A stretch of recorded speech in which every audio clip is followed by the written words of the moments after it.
Hello बच्चों, आज हम लोग पढ़ेंगे रे ऑप्टिक्स का बहुत ही अच्छा सा टॉपिक जो कि बोर्ड एग्ज़ाम में बहुत बार पूछा गया है और उम्मीद है कि इस साल भी पूछे। टॉपिक क्या है हमारा? परस्पर संपर्क में रखे दो लेंसों की संयुक्त फोकस दूरी के लिए फार्मूला का डेरिवेशन। हम लोग को यही सीखना है। मतलब दो लेंसों को अगर पास में रखा जाए तो उनकी संयुक्त रूप से मतलब मिला जुला के दोनों का जो परिणामी होगा वो फोकस दूरी क्या होगा, इसी के लिए हमको डेरिवेशन पढ़ना है। इसके लास्ट में फिर हम लोग ये भी पढ़ेंगे कि अगर एक उत्तल लेंस हो और एक अवतल लेंस हो तब क्या होगा, दोनों अवतल लेंस हो तब क्या होगा, दोनों उत्तल हो तब के लिए तो हम लोग सीख ही रहे हैं। ठीक है, तो एक उत्तल हो एक समतल हो तब के लिए क्या होगा, और दोनों का जो कॉम्बिनेशन होगा, दोनों को मिलाने के बाद जो होगा उनका परिणामी प्रभाव क्या होगा। मतलब एक उत्तल एक अवतल दोनों मिला दिए जाएं तो वह किस तरीके से काम करेंगे, उत्तल की भांति कार्य करेंगे कि अवतल की भांति कार्य करेंगे। इसलिए ये जो टॉपिक है आपका बहुत ही इंटरेस्टेड है, बहुत ही अच्छा सा है। चलिए आइए देखते हैं फिगर में कैसे कैसे क्या बनाया गया है। यहाँ पे दो लेंस है L1 और L2, दो उत्तल लेंस है, एक L1 और एक L2। इसके मुख्य अक्ष पर एक बिंदु वस्तु O है जो कि लेंस L1 से U दूरी पर रखा गया है। स्टेटमेंट में ध्यान रहे कि जितना कुछ भी फिगर में बना हुआ है वही चीज़ें आपको एग्ज़ाम में लिखना भी होता है स्टेटमेंट में। तो कॉपी पेन लेके पूरा स्टेटमेंट सहित लिखते चलिए, जो जो बोल रहे हैं उसको सुन सुन के ध्यान से लिखते चलिए। स्टेटमेंट में हमारा क्या होगा, माना दो लेंस L1 व L2 हैं। इसके मुख्य अक्ष पर लेंस L1 से U दूरी पर एक बिंदु वस्तु O है जिसका लेंस L2 की अनुपस्थिति में, मतलब अगर L2 ना हो तो क्या होगा, देखिए जा रहा है फिर क्या हो जाएगा, झुक जाएगा, सीधे ना जा कर के क्या हो जाएगा, झुक जाएगा। विरल से सघन माध्यम में जा रहा है, सघन से विरल में जा रहा है। यहाँ पे क्या है, ये सघन माध्यम है और ये क्या है, जो सब सघन से विरल में जाएगा तो क्या हो जाएगा, विलंब से दूर हट जाएगा। तो इस तरीके से प्रतिबिंब कहाँ पे बनाएगा, आई डैश पे बनाएगा। तो फिर से सुन लीजिए क्या लिखना है, लेंस L2 की अनुपस्थिति में, यानी कि लेंस L2 ना हो तो बिंदु वस्तु O का प्रतिबिंब L1 के द्वारा आई डैश पर बनता है। मान लेते हैं प्रतिबिंब तक की दूरी क्या है, V डैश है। कब, जब L2 नहीं होगा तब। यहाँ तक क्लियर है। इसके बाद से क्या लिखा जाएगा, यहाँ से स्टार्ट कर लेते हैं अब स्टेटमेंट में। ठीक है, इसके बाद से हम लोग क्या लिखेंगे, लेंस के नियम से, लेंस के नियम से या कह सकते हैं अपवर्तन के नियम से। तो लेंस का फार्मूला, लेंस अपवर्तन के लिए फार्मूला क्या होता है, लेंस का नियम क्या होता है, 1/f। यह मान लिया जाएगा कि पहले लेंस की फोकस दूरी क्या है, f1 है और दूसरे लेंस की फोकस दूरी क्या है, f2 है। तो फार्मूला क्या होता है, ध्यान दीजिएगा, फार्मूला होता है 1/f is equals to 1/v minus 1/u। यही होता है लेंस के सूत्र से।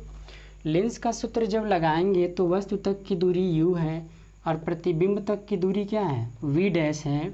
तो इसको v न लिख करके हम लोग क्या लिखा जाएगा, v डैश, और इसको बना लेंगे समीकरण नंबर 1।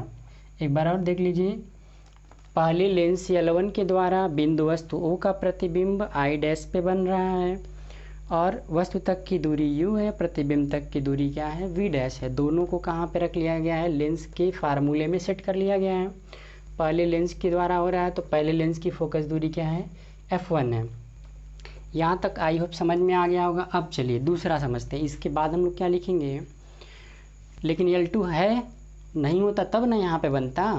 अब है L2, इसीलिए यह क्या हो गया, यहाँ से भी दब गया है, दब गया है तो आई पे आ गया है।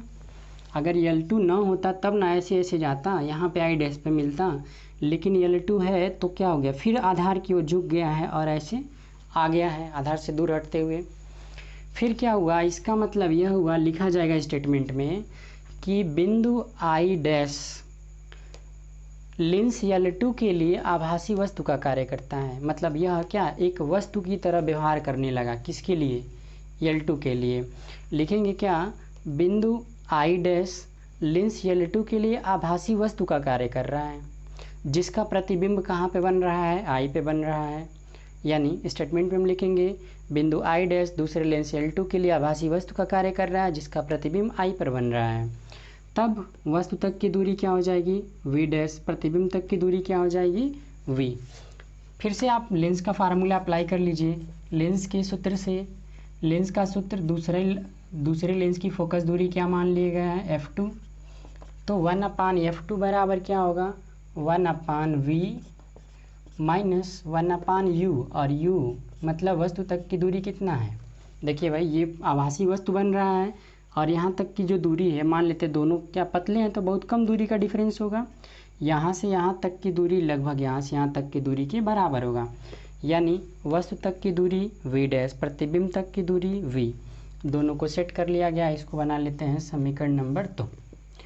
अब दोनों को जोड़ लिया जा रहा है समीकरण 1 व 2 से। समीकरण 1 व 2 से जब दोनों को जोड़ लेंगे तो क्या कट जाएगा, देखिए 1/V डैश 1/V डैश, एक माइनस में एक प्लस में एक माइनस में कट गया।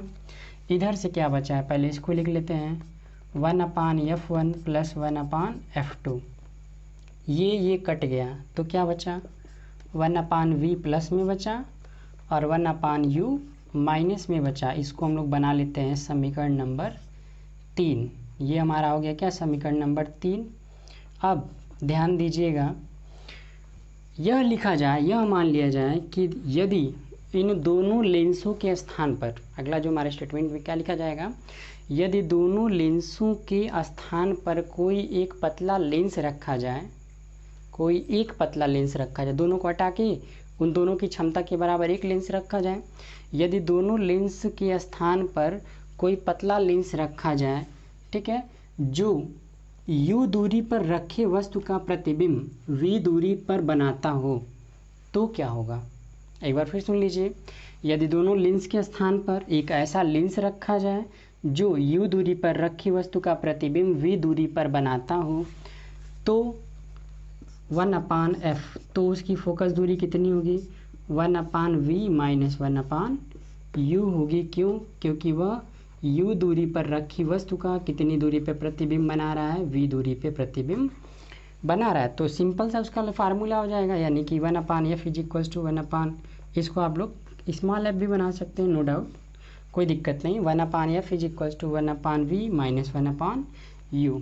यहाँ पे भी चेंज कर लीजिए, तब कैपिटल भी लिख सकते हैं, एफ भी लिख सकते हैं, एफ रिजल्टेंट भी लिख सकते हैं, कोई दिक्कत नहीं है।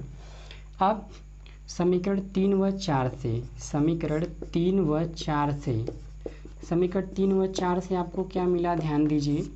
तो दोनों का RHS इक्वल है, दोनों का क्या है RHS इक्वल है, तो LHS भी क्या होगा इक्वल होगा। कहने का मतलब ये है कि 1/F जो होगा बराबर होगा कितना के 1/F1 प्लस 1/F2। एक फार्मूला तो यही हो गया।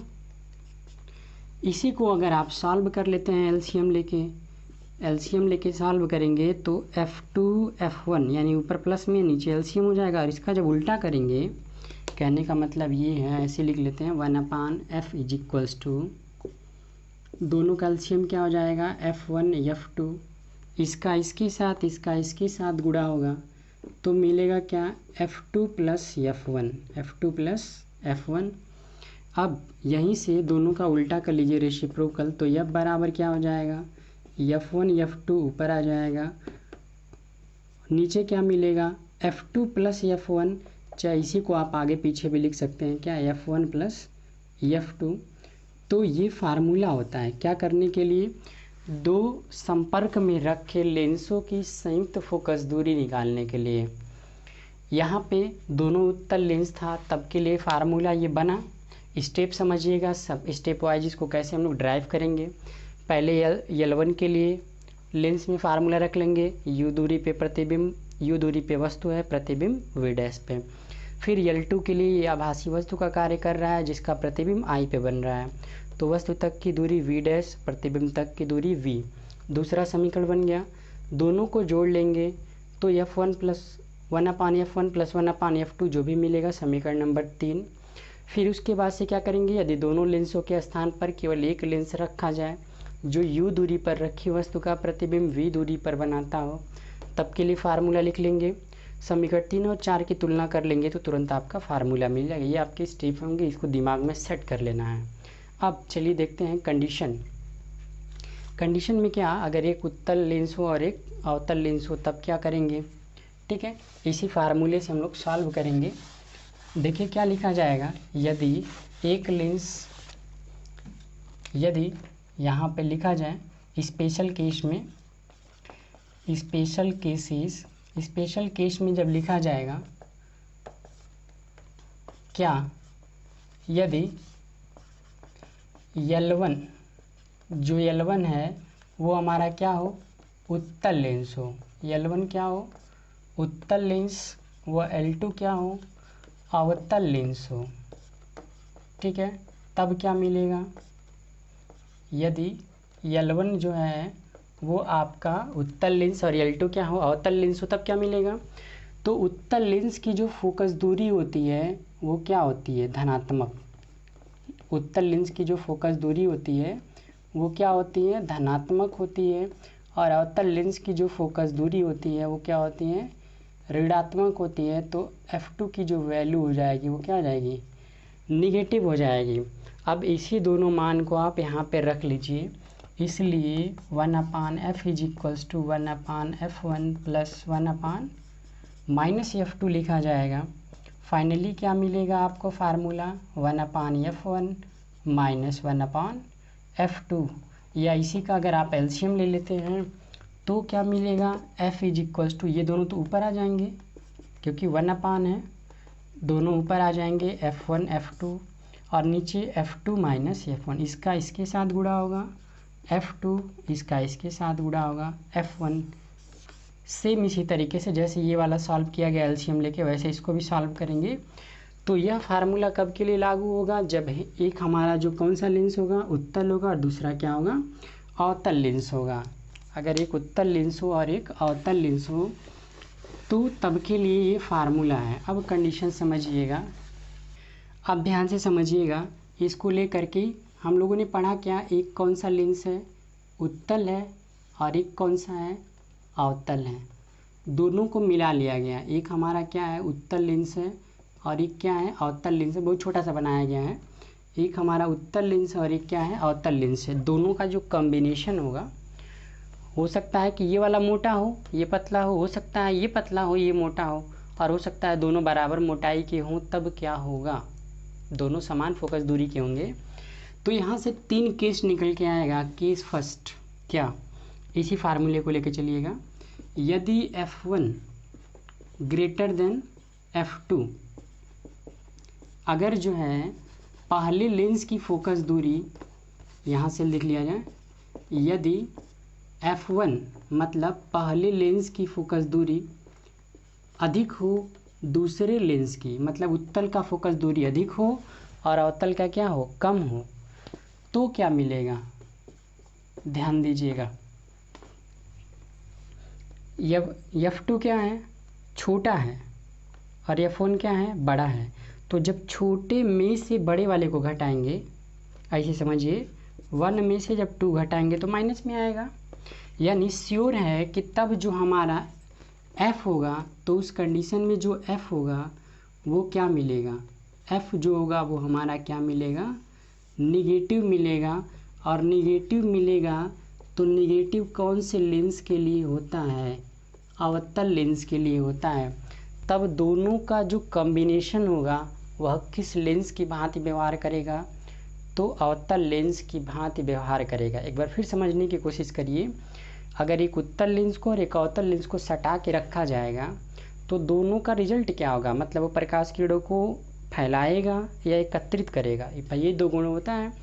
उत्तल का गुण क्या होता है, प्रकाश किरणों को केंद्रित करना, और अवतल का गुण क्या होता है, उसको प्रसारित करना। लेकिन जब दोनों को ही एक साथ रख दिया जाएगा तब तो हमारे लिए कन्फ्यूजन है कि वो क्या करेगा, प्रकाश किरणों को अपसारित करेगा कि अभिसारित करेगा। तो वही केसेस हम लोग यहाँ पे पढ़ रहे हैं।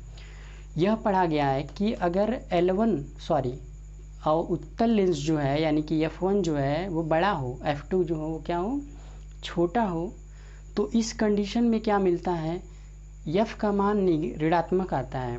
और ऋणात्मक आने का मतलब यह हो गया, हम लोग जानते हैं कि अवतल लेंस की फोकस दूरी ऋणात्मक होती है। इसका मतलब दोनों लेंसों का जो कॉम्बिनेशन होगा वह संयुक्त रूप से किस लेंस की भांति व्यवहार करेगा, तो अवतल लेंस की भांति व्यवहार करेगा। बाकी दूसरे केसेस को देखिए, पहले केसेस पे समय इसलिए दिया गया क्योंकि पहला समझ में आ जाएगा, तो उसी का उल्टा दूसरा है। दूसरे में यदि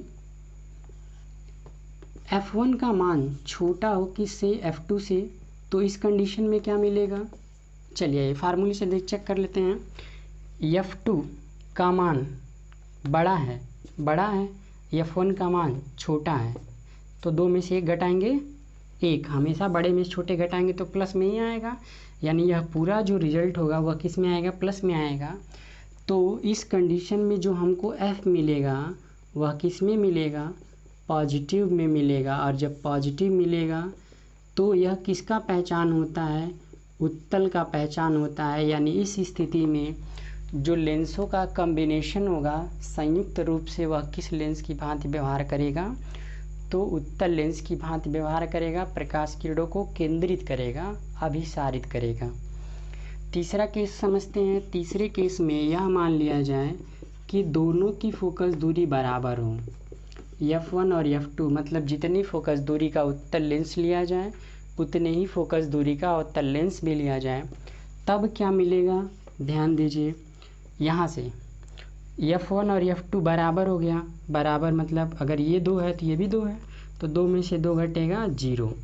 और 0 से जब किसी संख्या में भाग करेंगे, देखिए नीचे 0 हो गया, 0 से किसी भी संख्या में जब भाग करते हैं तो रिज़ल्ट हमारा क्या मिलता है, अनंत का मिलता है।